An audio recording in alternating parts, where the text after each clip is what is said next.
நீலாங்கரையில் இருக்கக்கூடிய இல்லத்தில் தன்னை அனுமதிக்குமாறு தாவேக தலைவர் விஜயினுடைய மனைவி சங்கீதா புதிய மனு ஒன்றை தாக்கல் செய்திருக்கிறார். ஏற்கனவே விவாகரத்து கோரி ஒரு மனு தாக்கல் செய்யப்பட்டிருக்கக்கூடிய வேளையில் தற்பொழுது இரண்டாவதாக ஒரு மனு தாக்கல் செய்யப்பட்டிருக்கிறது. முன்னதாக விவரங்களை எம்முடைய செய்தியில் லதா வழங்க கேட்டும் தற்பொழுது மதியழகன் இணைந்திருக்கிறார். மதி, வணக்கம். ஏற்கனவே ஒரு மனு தாக்கல், அந்த மனுவிலேயே இதுபோன்ற விவரங்கள் குறிப்பிடப்பட்டிருக்க வாய்ப்பில்லையா? இரண்டாவதாக இந்த மனு, அதுவும் இந்த இடைவெளியில் இதற்கான அவசியம் ஏன் ஏற்பட்டது? நீதிமன்ற ரீதியாக இதில் அடுத்தடுத்து என்ன மாதிரியான நடவடிக்கைகளை நம்ம எதிர்பார்க்கலாம்?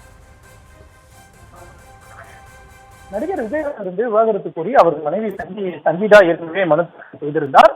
அந்த மனுவில் விஜய் மீது பல்வேறு குற்றச்சாட்டுகளையும் குறிப்பிட்டிருந்தார்.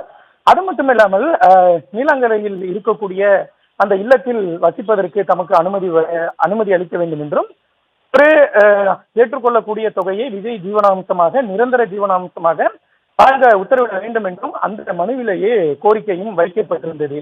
இந்த நிலையில் பொதுவாக விவாகரத்து வழக்கை பொறுத்த வரைக்கும் பல்வேறு கோரிக்கைகளுடன் மனுவானது தாக்கல் செய்யப்படும்.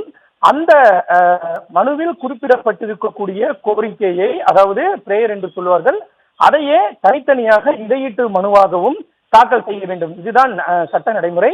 அந்த நடைமுறையின்படிதான் தற்பொழுது இந்த ஒரு இடையீட்டு மனுவை சங்கீதா தாக்கல் செய்திருக்கிறார். பிரதான மனுவில் வைத்திருந்த கோரிக்கையை தான் இந்த மனுவிலும் வைத்திருக்கிறார். அதாவது நமக்கு வீடு இல்லை, நீலாங்கரையில் இருக்கக்கூடிய அந்த வீட்டில் வசிப்பதற்கு அனுமதிக்க வேண்டும். அதே போல ஏற்கனவே அந்த பிரதான மனுவில் வைக்கப்பட்டிருந்த கோரிக்கையை தான் ஒரு இடையீட்டு மனுவாக தாக்கல் செய்து அந்த இடையீட்டு மனுவில் இந்த கோரிக்கையை வைத்திருக்கிறார். இது சட்ட நடைமுறை. அந்த நடைமுறையை பின்பற்றி தான் சங்கீதா இந்த இடையீட்டு மனுவை தாக்கல் செய்திருக்கிறார்.